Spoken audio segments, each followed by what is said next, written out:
Здравствуйте! В эфире информационная программа «Настоящее время. Азия» с главными событиями дня. В пражской студии я Динара Аргин. Сегодня в программе. Новый поворот в деле няни-убийцы из Узбекистана. В сети появилось видео, в котором Гульчахра Бабакулова заявляет, что собиралась ехать в ИГИЛ и мстила за бомбежки в Сирии. Депутаты Российской Госдумы предлагают всех опасных шизофреников казнить. Поэтому ты убил ребенка? Да. Еще раз, сумма 50 сумм, это в районе 70 центов. Колпакомания в Кыргызстане. Страна готовится в 5-й раз официально отметить праздник национального головного убора День колпака. Войлочные шапки производятся тысячами и тут же раскупаются. Наш продукт настоящая кыргызская. Ростов, мы с тобой! В Киеве начался суд над членами украинской националистической организации «Азов-Крым». Их обвиняют в сотрудничестве с российскими спецслужбами. Вы все понимаете, что это дело сфабриковано. Поток мигрантов из Сирии в Европу не ослабевает. Руководство НАТО обвинило Россию в использовании беженцев как гибридного оружия против европейских стран. Они заставляют людей покидать дома и бежать куда-то, где они становятся проблемой для кого-то другого. Спустя 50 лет после запрета Rolling Stones на Кубе группа даст свой первый концерт в Гаване перед многотысячной аудиторией. Это произойдет сразу же после официального визита на Кубу президента США Барака Обамы.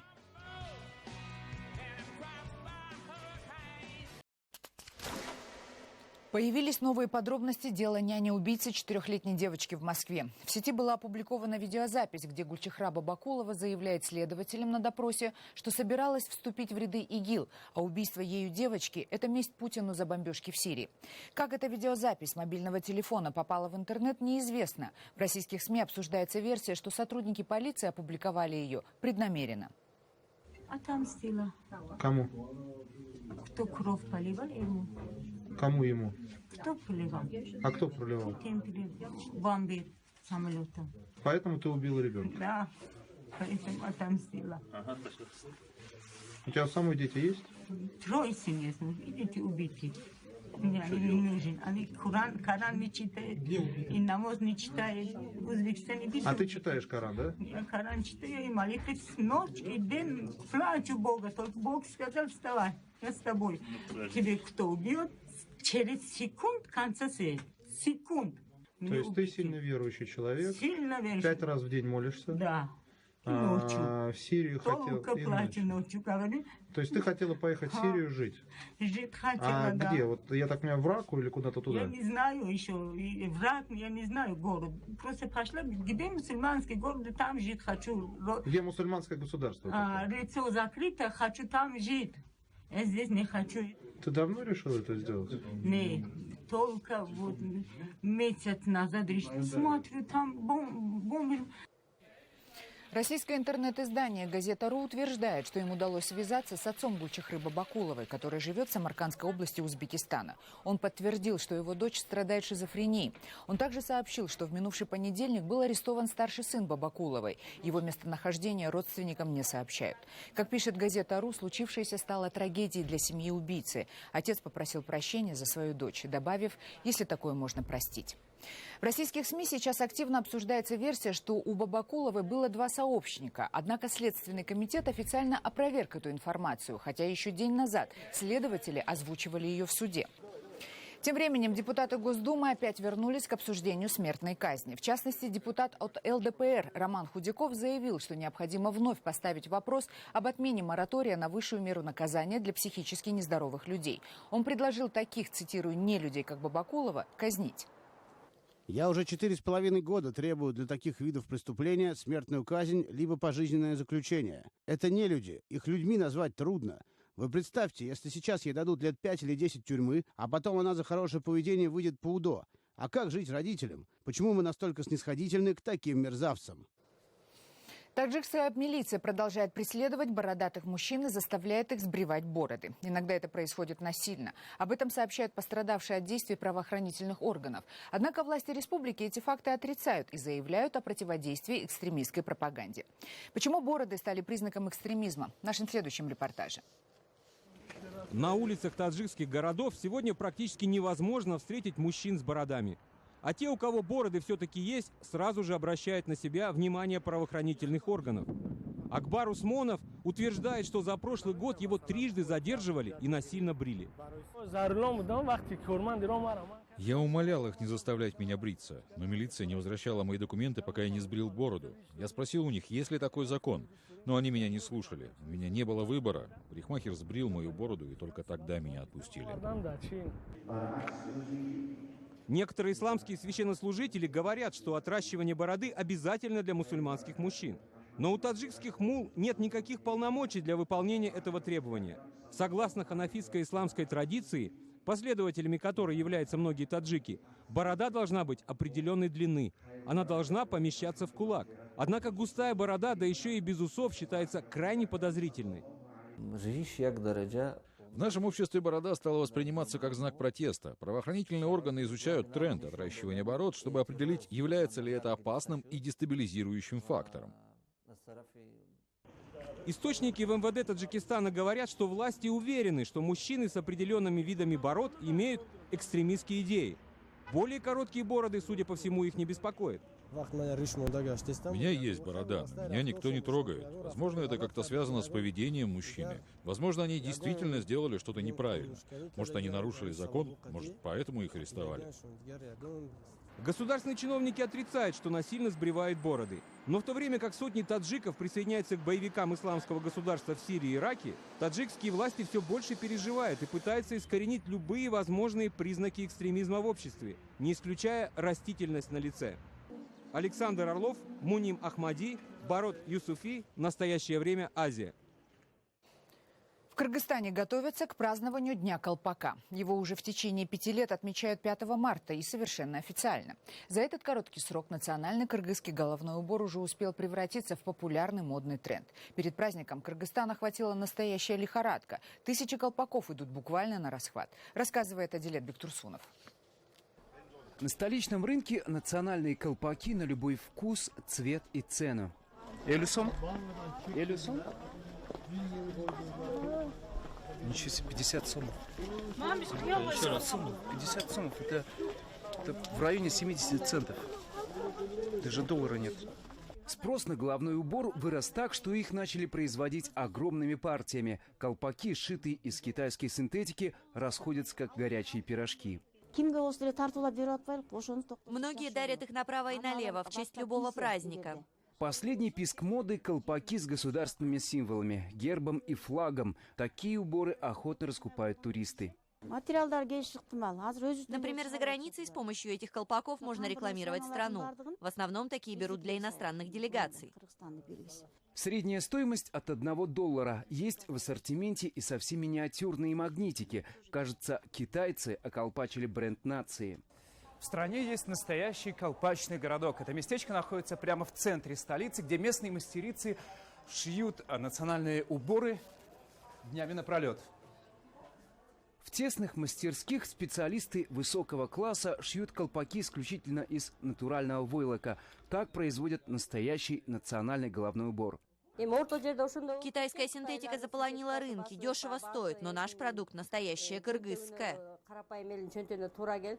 Настоящая кыргызская означает, что головные уборы изготавливают по древним технологиям. Национальные орнаменты вышивают вручную.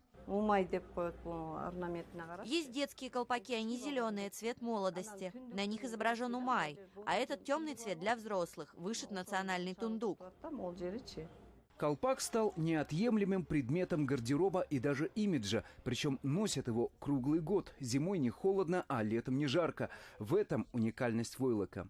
Моде сейчас. Моде сейчас. Сейчас в моде у автовладельцев такие вот короткие колпаки, чтобы помещались в машине. Машина. Да. А это вот повыше чуть. А это чуть повыше колпак. Өзүбүз ойлойбуз, бул манас эмблема. Популярность колпака стала так высока, что даже учредили в честь него целый праздник и отмечают его с размахом. Вот студенты-активисты шьют 3-метровый головной убор. Когда мне предложили идею сшить самый большой в мире колпак, мне стало очень интересно. Честно говоря, это мой первый опыт. Гигантский убор представят зрителям ко дню колпака 5 марта. Затем его передадут в музей. Изделие инициаторы попытаются внести даже в книгу рекордов Гиннесса. Адилет Бектурсунов, Азат Антымаков. Для настоящего времени. Далее в программе. Ростов, мы с тобой! В Киеве начался суд над членами украинской националистической организации «Азов Крым». Их обвиняют в сотрудничестве с российскими спецслужбами. Вы все понимаете, что это дело сфабриковано. Поток мигрантов из Сирии в Европу не ослабевает. Руководство НАТО обвинило Россию в использовании беженцев как гибридного оружия против европейских стран. Они заставляют людей покидать дома и бежать куда-то, где они становятся проблемой для кого-то другого. Спустя 50 лет после запрета Rolling Stones на Кубе группа даст свой первый концерт в Гаване перед многотысячной аудиторией. Это произойдет сразу же после официального визита на Кубу президента США Барака Обамы.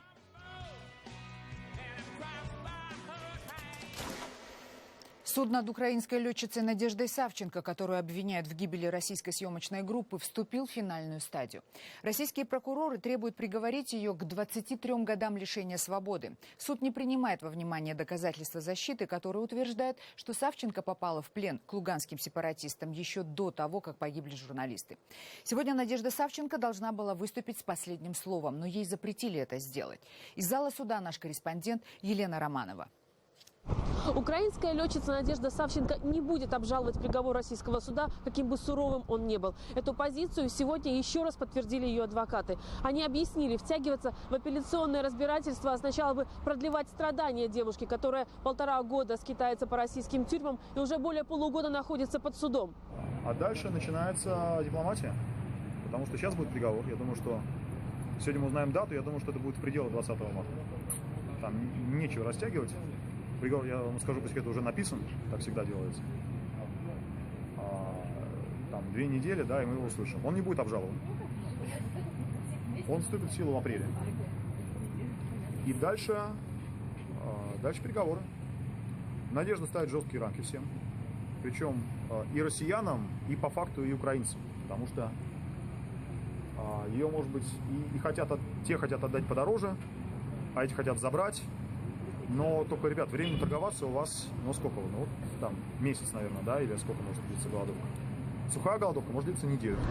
Сегодня на Донецкий суд прибыло порядка 60 СМИ. Все ждали последнего слова Надежды Савченко, но суд не дал ей такого права. Следующее заседание назначено на 9 марта. Елена Романова, «Настоящее время». Между тем, сегодня была освобождена из плена луганских боевиков украинская журналистка Мария Варфоломеева. Она провела в плену 14 месяцев фактически по тому же обвинению, что и Надежда Савченко. Сепаратисты утверждали, что журналистка является корректировщицей артиллерийского огня. Сегодня произошел ее обмен на 2 пленных, один из которых является гражданином России, воевавшим на стороне так называемой ЛНР. Обмен состоялся в районе подконтрольного украинским силовикам города Счастья Луганской области. Зафиксировать процедуру приехали журналисты, наблюдатели ОБСЕ и представители Комитета Красного Креста. Нашему корреспонденту Зиновию Стефанюк удалось поговорить с Марией Варфоломеевой сразу после ее освобождения. Я уже отвыкла от нормальной жизни, я отвыкла от, не знаю, быть человеком. Я привыкла быть какой-то такой, знаете, там... домашний овощ, такой овощ, который содержит в подвале. И вот он для сохранности, наверное. Я не знаю вообще, как жить. Изначально, да, применяли незначительную, но физическую силу. Сейчас уже... Потом, правда, просили меня прощения, говорили, что Маша, да, ты настоящий человек. Пресс-секретарь Петра Порошенко сообщил, что ради освобождения Варфоломеевой президент Украины специально помиловал гражданина России Ивана Горбунова, воевавшего на стороне сепаратистов. Во время обмена Горбунов признал, что он уроженец Краснодарского края. Откуда вы родом? С Краснодарского края. Какой город? Анапа.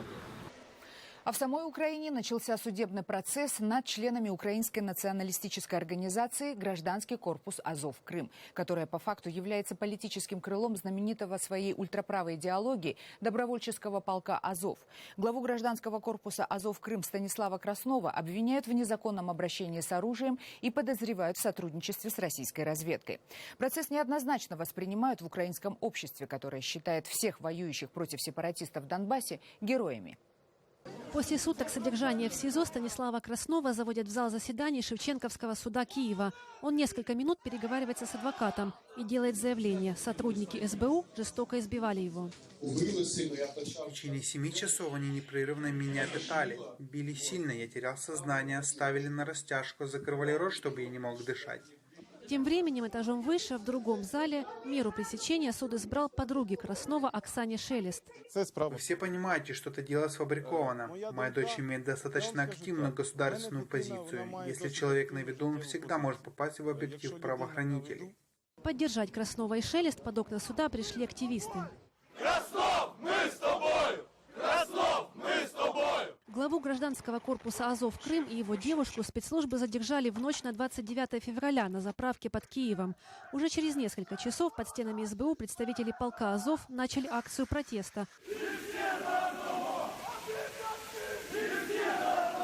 По странному стечению обстоятельств во Львове в это время здание СБУ пытались подорвать. Самодельное взрывное устройство не сработало чудом. Из него выпала батарейка. Связано ли это с событиями в столице, пока непонятно. Тем временем в Киеве представители службы безопасности выступили с заявлением. Краснова и Шелест задержали, их обвиняют в незаконном обращении с оружием, боевыми припасами или взрывчатыми веществами. А накануне в СБУ сказали, что на протяжении последних 2 лет Краснов работал на Россию и успел передать российской стороне списки полка «Азов» и встречался со своим российским куратором. Позже Краснов подтвердит, он имел контакты с иностранными спецслужбами, но это было в интересах Украины. Эту ситуацию российские спецслужбы планировали использовать, чтобы иметь возможность вторжения на территорию Херсонской области. При этом ответственность, конечно, легла на активистов, в том числе на полк «Азов». Представители полка эти обвинения отвергают. По их словам, Краснов занимался исключительно общественными делами. Служба безопасности пытается фабриковать дело. Идут постоянные искажения, никаких доказательств не озвучено. Все происходило ночью, без понятых. Дело Краснова далеко не первое, где фигурируют добровольцы. Но в СБУ уверяют, никаких личных счетов. Нарушил закон, должен сидеть, будь ты правоохранитель или доброволец. Комбаты, народные депутаты убеждены в обратном. То есть, если вы помните, рейтинг поддержки добровольцев был на уровне армии и примерно там равен был уровню поддержки церкви. Сейчас он снизился из-за этих постоянных историй. Собственно, добровольцев уже нет. Все они легализованы как бойцы батальона спецназначения МВД. Но сейчас любая критика в их сторону воспринимается как репрессии патриотов. И пока власть находится в невыгодном положении, поскольку не может доказать обществу словами или поступками правоту своих действий. Ведь доверие к бойцам у людей намного выше, чем к судам, прокуратуре и политикам. Юлия Дрозд, Ульяна Кондрашова. Настоящее время. Поток мигрантов из Сирии в Европу, несмотря на предпринимаемые Евросоюзом меры, не сократился и даже нарастает. Об этом заявляют эксперты ООН. Тысячи людей по-прежнему находятся на приграничных территориях между Грецией и Македонией. Там сейчас возник настоящий кризис из-за ужесточения норм к документам, с которыми мигранты могут попасть в Западную Европу. Беженцы говорят, что их положение в лагерях сейчас хуже, чем в местах боевых действий, которые они покинули. Ребенок плачет всю ночь, очень холодно. Мы не можем спать. Все дети постоянно плачут, мы очень устали. Я чувствую себя несчастным. Это очень тяжело находиться в этом месте, которое называется Европой, в такой тяжелой ситуации. Мы и представить не могли, что с нами здесь будут так обращаться. Мне очень грустно. Мы бежали от смерти, чтобы здесь встретиться с другой смертью. Мы умираем, но медленно. Экстренные меры по ограничению притока мигрантов в Европу проваливаются отчасти из-за противодействия Турции, которая не допускает патрульные корабли НАТО в свои территориальные воды. Об этом на условиях анонимности сообщили СМИ сразу несколько высокопоставленных европейских дипломатов. Турция не заинтересована в том, чтобы корабли НАТО отслеживали поток нелегальных мигрантов на море и возвращали их на ее территорию. Тем временем главнокомандующий войсками в Европе генерал Бредлов обвинил Россию и режим Башара Асада в преднамеренном использовании беженцев как гибридного оружия против европейских стран. По его словам, российская авиация специально использует вакуумные бомбы, чтобы спровоцировать миграционные потоки. По мнению Бредлова, это делается для того, чтобы отвлечь правительства крупнейших стран Европы от решения сирийской проблемы. Я не могу найти другого объяснения действиям Башара Асада по преследованию своих собственных сограждан на протяжении всей его военной кампании. Как боевой пилот я понимаю баллистику доставки оружия. На сегодняшний день нет точных методов использования баррельных бомб для уничтожения военных объектов. Предназначение баррельных бомб — терроризирование гражданского населения. Они заставляют людей покидать дома и бежать куда-то, где они становятся проблемой для кого-то другого. Я не вижу никаких иных причин для использования Башаром Асадом и российскими военными оружия неизбирательного действия, кроме как заставить людей спасаться бегством, превращая их в проблему для других. Между тем, авиация коалиции во главе с США сама продолжает наносить удары по объектам на территории Сирии. Американские военные и их союзники утверждают, что бомбят только военную инфраструктуру ИГИЛ. Власти Российского Приморья опубликовали статистику оттока российских граждан в соседние государства. И, как выяснилось, значительная часть уехавших на ПМЖ, это почти 500 человек, выбрали местом проживания Северную Корею, одну из самых закрытых и бедных стран в мире. Северная Корея, по свидетельству очевидцев, сильнее всего напоминает Советский Союз начала 80-х годов. О том, как там проходят массовые мероприятия, в репортаже Рейтер. В среду в Северной Корее прошел традиционный день посадки деревьев. Центральное телеграфное агентство Кореи распространило видеоролик, на котором сняты люди, высаживающие и поливающие саженцы у дворца школьников Мангёнде в Пхеньяне. Рейтер не имеет возможности проверить достоверность ролика. На кадрах из столицы КНДР видно, что в церемонии посадки деревьев принял участие председатель президиума Верховного народного собрания КНДР Ким Йон Нам. Глава Кимирсеновского союза молодежи Чо Чон Холь сказал, что рабочие и молодые активисты посадили 26 тысяч деревьев 17 видов. Среди них белая сосна, метасеквойя и гинко. Как напоминает ЦТАК, 2 марта 1946 года основатель КНДР Ким Ир Сен поднялся на сопку Мунсу в окрестностях Пхеньяна и посадил там дерево, чтобы восстановить лес, уничтоженный во время японской оккупации. Британская рок-группа Rolling Stones сыграет незапланированный концерт на Кубе. Музыканты выступят перед многотысячной аудиторией в Гаване. 50 лет назад власти коммунистической Кубы, копируя своих советских коллег, ввели официальный запрет на музыку Rolling Stones. И вот спустя полвека этот запрет был снят.